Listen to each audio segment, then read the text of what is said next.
So Mike Evans couldn't even wait 4 hours. 4 hours to announce his new deal, which made this morning's or yesterday's podcast, had a date within 4 hours of being posted. So we were going to talk about NFL draft receivers today, but we're going to focus more on the free agent receivers now that Mike Evans gone. We will also talk about Russell Wilson being released and Jason Kelce retiring. And we're joined today by former Bengals safety and host of the opening drive on SiriusXM NFL Radio and the Bleav Bengals podcast, Sam Wilcots. Let's get it.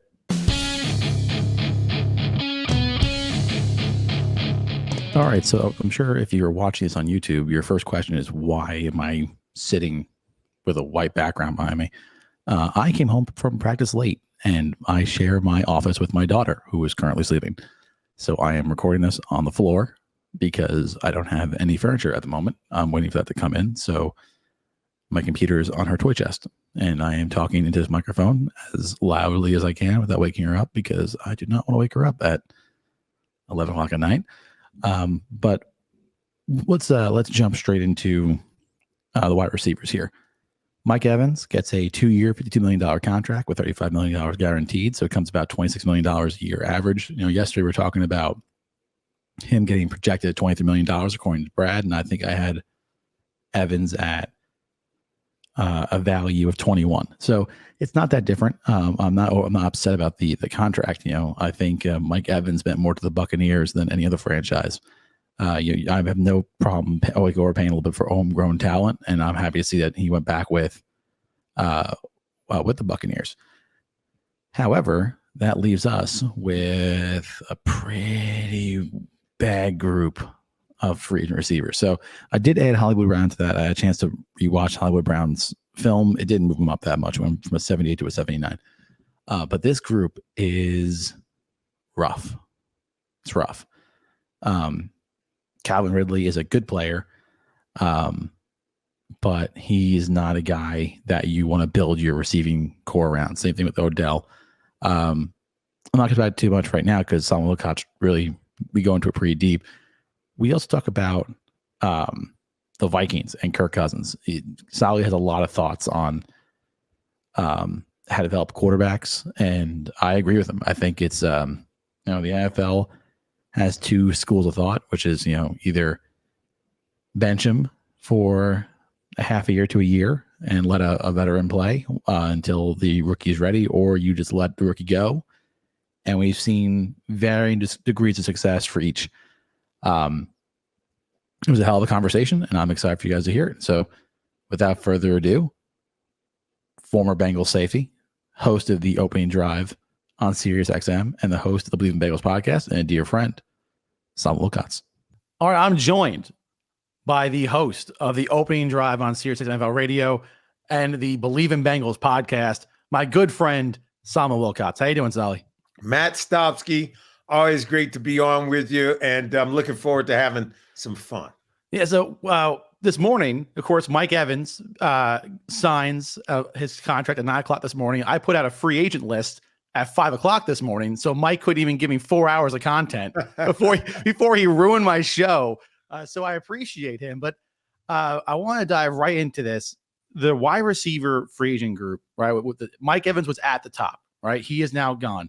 Everyone is looking at Michael Pittman Jr. as the next guy, but you had Chris Ballard, the GM of the Colts, on your SiriusXM show last week in Indy, and he said he's probably not making it to March 5th either. Like after this, when this drops on Tuesday, either he will sign a long-term contract or he's getting franchise tagged. I don't think he's making it to free agency. Do you think the same thing about Michael Pittman? No, I agree. And talking with Chris Ballard, when Chris tells you something, man, you can take it to the bank. He's not a guy that plays poker face. He said that Michael Pittman is a cult. Mm-hmm. And you got to understand, he was the general manager that drafted Michael Pittman. And you go look at Michael Pittman's numbers. They have not had a consistent quarterback in all the years Pittman's been there, right? Phillip Rivers 1 year, then it's Carson Wentz another year. Matt Ryan. Then it's Matt Ryan. And then they started off with Anthony Richardson. They leaned into Gardner Minshew. those are the 4 years that he's been there. And Truly incredible. He's been phenomenal, and he could continue to grow and develop as a young wide receiver as well. And so given the lack of consistency at the quarterback position, I think you'd have to say he's done extraordinarily well given the instability at the quarterback position. And that's what I think Chris Ballard is saying, that this is a guy that's about to have the best years of his career over the next 3 to 4 seasons. I agree. Like what he's done with the guys around him, or the lack of quarterback play around him, makes him the top guy, right? And I brought up this graphic yesterday. Mike is now gone. Pittman would be the number one guy, but he's gone. The rest of this receiver free agent group, I think, is a little underwhelming. No, at least to me, I'll let you know about that in a second. But right now, it seems like Calvin Ridley is the next guy. Brad Spielberg at PFF has Calvin at $17 million a year. I think he's more of a $9, $10, $11 million a year guy. Now, Mike Evans was overpaid a little bit, but he means more to the Buccaneers than any other franchise, right? You can overpay a bit for homegrown talent. Going out and signing a Calvin Ridley for $17 million, does that seem, is that a good move for a team? Because I would be on the other side of that. No, I think the Jacksonville Jaguars is part of the market telling you that, no, he's not worth the $17 million. As much as I like Calvin Ridley, I think Calvin Ridley could be a really good player. I think he could end up producing not as a number one primarily, because I do think that when they really needed him down the stretch of last season, I don't think he was there for the quarterback, for Trevor Lawrence. I don't think he was there for the organization. I do think he gave his best. I do think at times he proved that he's got the talent to be a number one. He's got speed, run great routes, right? Fly paper hands. And man, he can be very quick out of his break at the top of the route to get separation, which is all the things you've always loved about him. It's what made him a first-round pick coming out of college at Alabama. So it made him, I think, gave tremendous interest, even though he had been suspended for a year and the Jaguars went and got him. I love that picking him up. It's just that now you're asking me to go in even further on the investment. Just ask yourself, how was the first round pick investment for the Atlanta Falcons? Didn't work out well for them. For whatever reasons. It just didn't, right? I know he got suspended. He took a year off because for mental health reasons. It didn't work out. And then the Jaguars, they invest in him. They trade for him at the midway point of the 2022 season. He doesn't play at all. But then he comes in this year, and it was mixed results. Mostly good, but mixed. Would you then pay more money than he's ever made to do something he's never done? I don't think so. At least that's too rich for my blood. No, I agree. And this is what happens in free agency, right? You know, guys get paid a tier above more than they're properly worth. And with Evans gone, Pittman Jr. gone, T. Higgins gone, Calvin Ridley probably is the next best guy. Maybe you can say Hollywood Brown, but Hollywood Brown has not lived up to his billing in Arizona. Tyler Boyd, you and I spoke about a little bit in Indy, once a good player, kind of on the downslope of his career. Gabe Davis is such a hit and miss prospect. Like, there are times where he takes over a game, and then there are stretches of games where he's not even on the field. You don't see him. He's just not there. So this receiving, and then Odell Beckham Jr., who might be the second best receiver in this free agent class, but I view him a lot like Ridley, right? You'll see flashes of that greatness that they once had, but not game in, game out, down in, down out. These are not receivers you're building a receiving core around. Yeah, I think some of them, how I would look at it, first of all, like Tyler Boyd, who's now going into his third contract, right? So Tyler Boyd, I think anyone would admit, even if you were talking to his agent, he's on the back nine of his career. So you don't expect Tyler Boyd and his agent to try to claim that they're at the top of the market, right? So I do think you might be able to find a compensation point for him and not expecting him to be at his best, but still good enough. This dude's got big time heart. and I think can be a producer for a team, but not at the top of the market. I think the same is true, even though he's only going for a second contract. Same is true for Gabe Davis. I don't think Gabe Davis, I would not pay him at the top of the market. But if he were to smart enough to say, what's the second level of the market type numbers, right? If he said it's an $8 million a year deal, that's still a lot of money. It's not the $20 million many receivers at the top of the market are getting.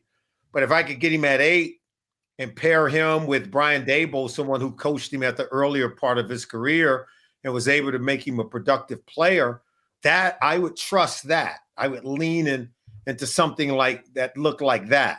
Coach who knows him, knows how to use him, and knows how to get production out of him. Because then I think you can find that the value would be comparable. But listen, I'm sure Gabe Davis, his agent is going to tell him he can get $15 million a year. And if he can get that, then God bless him. I would want him below that price point, simply because you're right. There's times when he looks great, times when he disappears.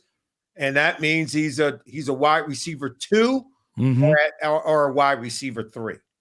I think this free agent class is full of wide receiver 2, wide receiver 3s. You know, guys like Curtis Samuel, who are kind of gadget players at times, and Tyler Boyd, who can still work well in the slot, right? Still be a good productive player. But none of these guys are driving the ship. Someone who does drive the ship, Justin Jefferson, is rumored to get a contract north of $30 million a year. I think you were one of the first people on Justin Jefferson. I remember this back at PFF. You know, the talk was CeeDee Lamb, Jerry Jeudy. I had Justin Jefferson higher than most. I had him even with those guys, and you were like, no. Justin Jefferson's the guy.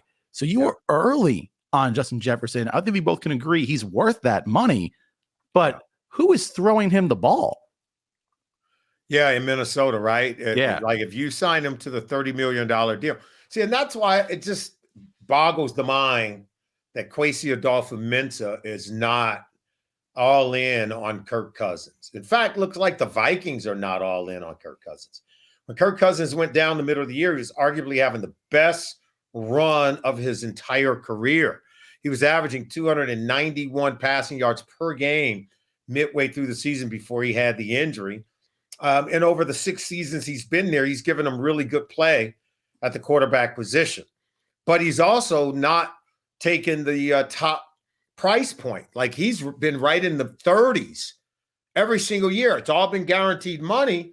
But when you look at it now and go back, I remember when he first got the contract, people were blown away.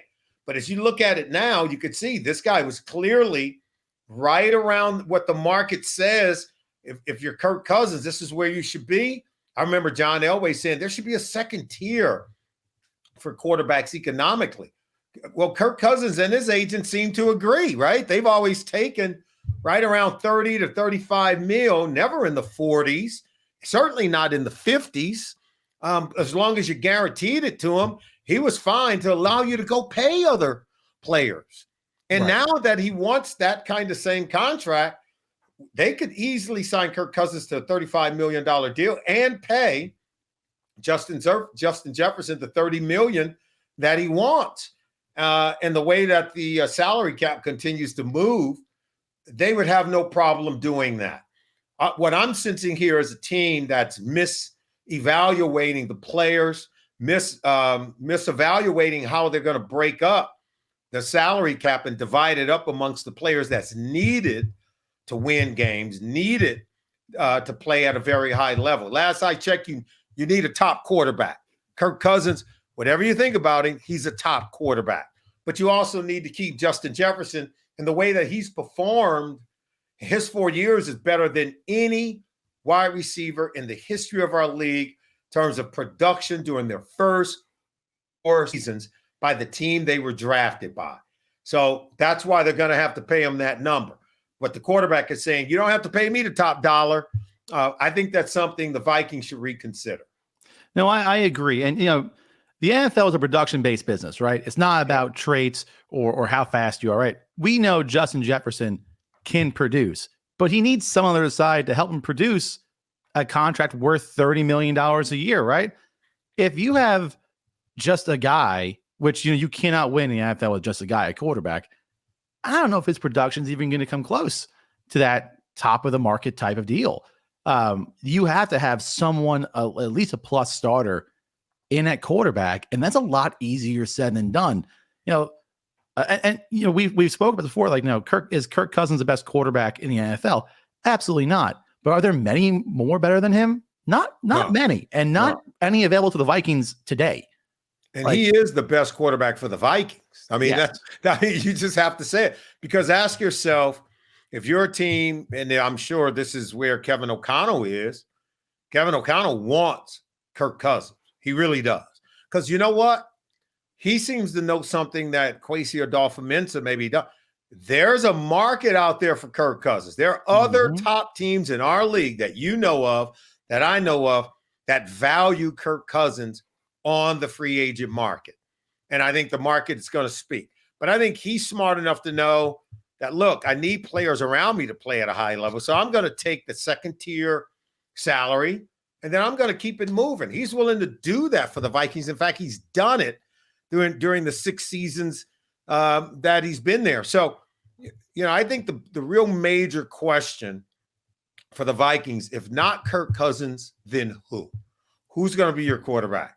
Who's going to be the leader for you? And I would even sign him to a 2-year deal, right? Like, remember he did the 2-year, $66 million deal? That's when you go get your next quarterback. I agree. I mean, the Vikings, you see what the Green Bay Packers are doing. Go get the other guy. Kurt's going to play for 2 years, and Kurt's a good enough human being that he's going to help that young player. He's going to do that. And then Kurt would be finding a market right now, and the Vikings would already have their quarterback. They seem to have missed the boat on their time to develop whoever that next quarterback is going to be. Find them. I would look to sign Kurt to another 2-year deal, right around 30 to 35 mil per year. If they did a 2-year, $75 million deal, that's 35 per, and you guaranteed it to him. Something tells me, just knowing the numbers after reading the reports, that that's a number he would take. And then they could use the 11th overall pick to take their next quarterback of the future. It seemed to have worked for Jordan Love. It seemed to have worked for Aaron Rodgers. That's how he was developed in this league. Seemed to work for Phillip Rivers. Remember, he played for 2 years. He sat for 2 years behind Drew Brees, right? Drew Brees still competed, played well. And then when his 2 years was up, they moved Phillip Rivers into that role and never missed a beat. We have more examples, Matt, of that being the prototypical way to develop your next quarterback than any other scenario. I agree. You see the same thing with Mahomes in Kansas City, Lamar Jackson and Baltimore. Now, listen, Lamar came in halfway through the year, but and you play in the league. The stress of coming in as a rookie, trying to learn everything in that small amount of time to get ready for week 1, that's a lot. But if you can ease yourself into it, be ready to go by November, it takes some things off your plate, especially in the NFL now, which is just getting more and more complicated. Having a quarterback that can come in and sit a year behind Kirk in a good situation for a team that should compete for a playoff spot, that's the way to do it. But teams are I don't want to say lazy. They're not lazy. They're impatient, right? They just want to be like, all right, time to get to the next thing. And I agree with you. If you have a good situation, it's better to have a backup quarterback there to learn from and to kind of learn the game while they can, instead of throwing him in week 1 like Joe Burrow, who took a ton of hits. Not only are these teams impatient, I think they lack the real critical thinking skills and the emotional intelligence to have an adult conversation with the incumbent quarterback. Now, remember, Aaron Rodgers said nobody spoke to him before they drafted Jordan Love. That, I think the Packers even will tell you that was a mistake. But you and I both know after they drafted Jordan Love, they did have a conversation with Aaron Rodgers. And the conversation they should have had beforehand was the same one they had after the fact. Here's what we're doing, Aaron. He is one day going to be our quarterback, but right now you're our quarterback. Right now we're here to win games. We're going to help you to win games. Don't worry about grooming Jordan Love. We're going to groom Jordan Love.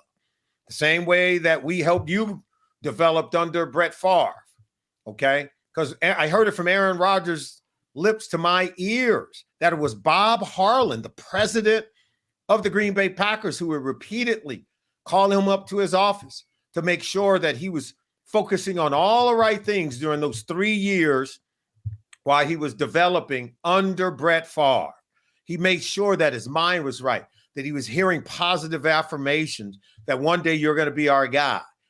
Make sure that you're working on the things that are needed to do your job at a high level. Kept him believing in himself, kept him working hard, let him know that some eyes are on him and people are paying attention in the building. So you better be doing the right things day in and day out.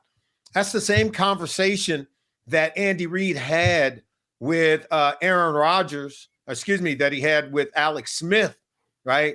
And with Patrick Mahomes. When Mahomes was drafted in 2017, but didn't start till the very last game of the season and until 2018. But they had an adult conversation with Alex Smith. It's your job to go out and win games. It's your job to help us be the best team we could be, and we're going to give you everything you need. And if you play well, good things are going to happen for you. And it was Andy Reid that when the season was over, he made sure that Alex Smith had a team to go to, which was the Washington Commanders. So we see it happen all over our league. And when it's done that way, the quarterback behind them, man, they develop because they have that veteran in front of them that they can watch. They're still able to have a good team. And if you keep the offensive head coach and coordinator while that young player is developing, he's going to come into a system that he already knows. That's exactly what happened with Jordan Love in Green Bay. But teams today, they don't seem to have the bedside manner. They don't have the authority to stand in front of a veteran quarterback and speak with this presence to let them know that you may not like it, but this is how it is. Because Aaron Rodgers didn't like it when they drafted Jordan Love. All he did was showed his competitive side and win back-to-back MVP awards. So we need it from the top down, that kind of leadership that can create that kind of environment where a team like the Chicago Bears will tell Justin Fields, we're keeping you. You're a quarterback in 2024. And, oh, by the way, yeah, we're drafting Caleb Williams. And you can sit and pout all you want or you can go play. But everybody's watching. The entire league is watching. And we want you to play and play well. We're going to help you play well. Because if you play well, we benefit and you benefit. You don't do anybody any service by not playing or not playing well or pouting. You're going to hurt your career. And, yeah, you're going to hurt us as a team.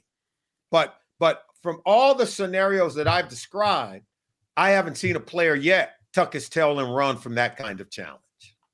No, I agree. And I think that's the right way to go about building your quarterback, is to have them sit for a year behind a guy. And these are all some of the most competitive people on the planet, right? That's right. They're not going to be like, oh, no, woe is me. They drafted a guy. They're going to go out and play. All those guys that we talked about, had better careers afterwards. They got more money after they played. Alex Smith got paid in Washington. Aaron Rodgers got paid in New York. Kurt Warner, when he did for Eli Manning, ended up getting paid in Arizona. Like these guys, Drew Brees got paid in New Orleans. Like if you go out there and compete, listen, you're not always there with the team that drafted you for your entire career. Actually, very rarely does that happen. Yeah. These guys aren't just going to tuck tail. You're right. And I agree with how we talked about it. I think Kirk Cousins starting for another year or two while they develop a Bo Nix or a JJ McCarthy is the right move. Because you look at these quarterbacks, right? Yeah. Like Mahomes, like Love, like Lamar. No one talked about these quarterbacks as franchise quarterbacks prior to them getting drafted, right? But now they're here. Love looks like a future MVP. Lamar and Mahomes are both multi-time MVPs now. And you have guys like Trevor Lawrence and Joe Burrow and Andrew Luck, who we all think very highly of, who Luck had to retire early for injury. Burrow is unfortunately on that same path, right? Amazing when he's playing, but getting hit a lot now. And Trevor Lawrence is up and down with his kind of rough support cast. Like, you need to be in a good spot. And I think a good spot is having a team built around you with an established quarterback that you can learn from for at least a half a year to a year. And you look, you can say, well, look at Justin Herbert, look at Joe Burrow. They've turned out okay. And yeah, we're fortunate. That's not the norm. And you could argue that had Joe Burrow been able to sit his entire first year, he wouldn't have had to undergo surgery to repair his knee. Still playing on a knee that's been surgically repaired. And then last year lost games due to injury. So who's to say that had you had an incumbent quarterback for him to learn under for the first year, that he would not have taken some of the beating, a lot of the hits that we have seen. That's also part of the developmental process. So kudos to Joe Burrow for what he has been able to accomplish despite the many setbacks. But one could argue that if you do it the other way, the way that we are talking about that have worked the most in developing young quarterbacks, if you'd have done it that way, one could argue he'd be even better in some of the other critical areas that allows young quarterbacks to win games. So I just still think it's the way to go. There are some teams who clearly know that. I think there are a lot more teams who know it, but don't have the intestinal discipline, philosophically, mentally, and emotionally as a fan base. They just don't have the discipline to see it through. No, I agree. And I think, we'll end on this, but if Joe Burrow had an established veteran in that room, I think the first thing he would have said is, don't take those hits. Just throw it away, right? Because these quarterbacks have been around for a while. They understand, like, there are times to take a hit, and there are times it used to drive me nuts watching Eli Manning just be like, you know what? This is not the play, and to sack himself or throw it away. But he played every game. He was always there. So he played every single game and was trending towards breaking Brett Favre's record until some coach decided to bench him for Geno Smith. All right. I'm sorry I brought it up, but that's how much I like Eli. No, I agree. But Sally, everyone can find you on SiriusXM NFL Radio Channel 88 in the morning, 7 to 10, right? That's right. 7 to 10 in the morning? 10 a.m. Eastern time. There you go. And where can they find the Bleav in Bengals podcast? You can go to Bleav.com, BLEAV.com, Bleav in Bengals. You also can go to YouTube. You also can find us on Apple and or Spotify, but go to the YouTube channel as well, Bleav in Bengals podcast. Thank you for having me, Matt. Thanks, Sally. All right. Thank you to Sally for coming on. That was awesome. Asked him last minute after the Mike Evans deal. Let's go into Russell Wilson real quick. Russell Wilson gets released today, and the Denver Broncos take like an $80 million cap hit this upcoming season. I had a lot of time with the Denver media over the last 2 months in Dallas and in Indy. I will say, I don't love this move. I thought Russell played pretty well, at least compared to what he did with Nathaniel Hackett last year. And I don't like where you go if you're Denver. Are you trading up for one of these quarterbacks? Do you feel good about that? Because there's one quarterback a year that is a plus starter in their first year, and you're banking on that guy will be your guy. I don't see. I'm not saying I wouldn't have added a young quarterback. I absolutely would have, because Russell Wilson's time was coming to an end in Seattle. Like he already looked his age in Seattle, and it's definitely apparent now in Denver. But you're paying this guy all this money to not play for you, and now you have a massive hole on your roster.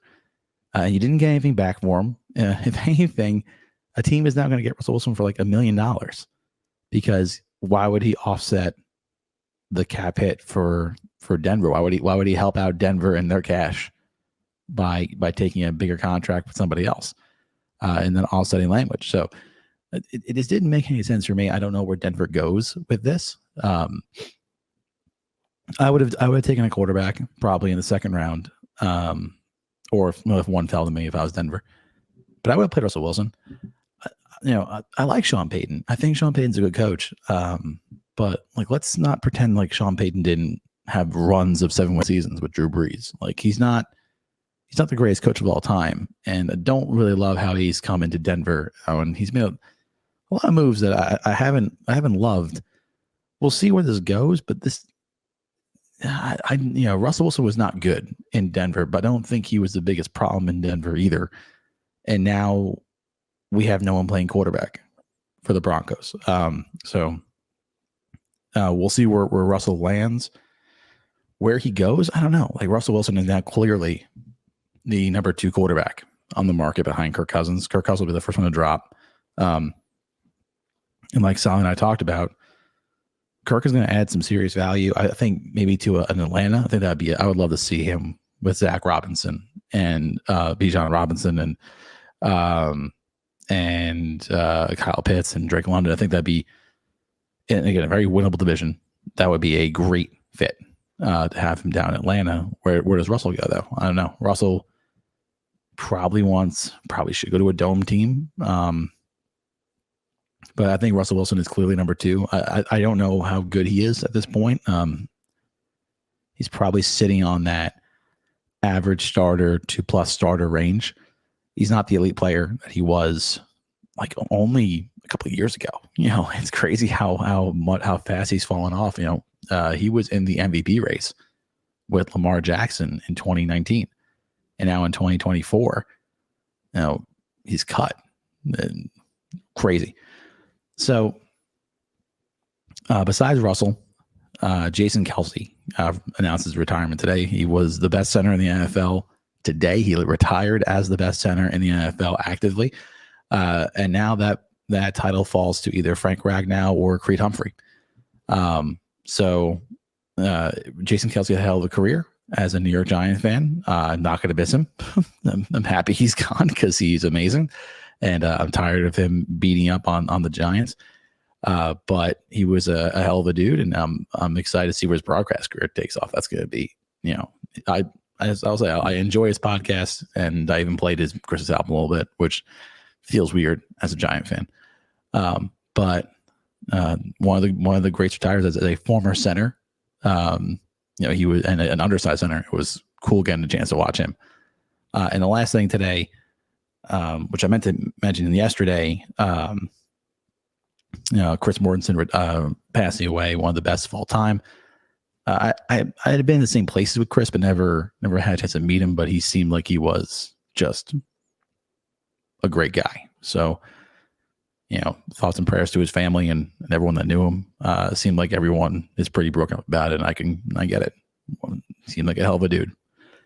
We'll be back tomorrow. I will say, recording on the floor kind of sucks. Really sucks. We'll be back tomorrow, hopefully in my fucking office. We will talk draft receivers. We will talk about Marvin Harrison Jr., talk about Malik Neighbors, talk about Roma Duze with PFF draft analyst Trevor Sikkema. Really excited to talk to Trevor. Trevor's one of my favorites. So we will have that for you tomorrow. And full speed ahead, man. We are fully in the NFL offseason. We'll see what shoe drops next. Again, organized, and I don't have a fucking. I need to figure out like a good outro. Cheers.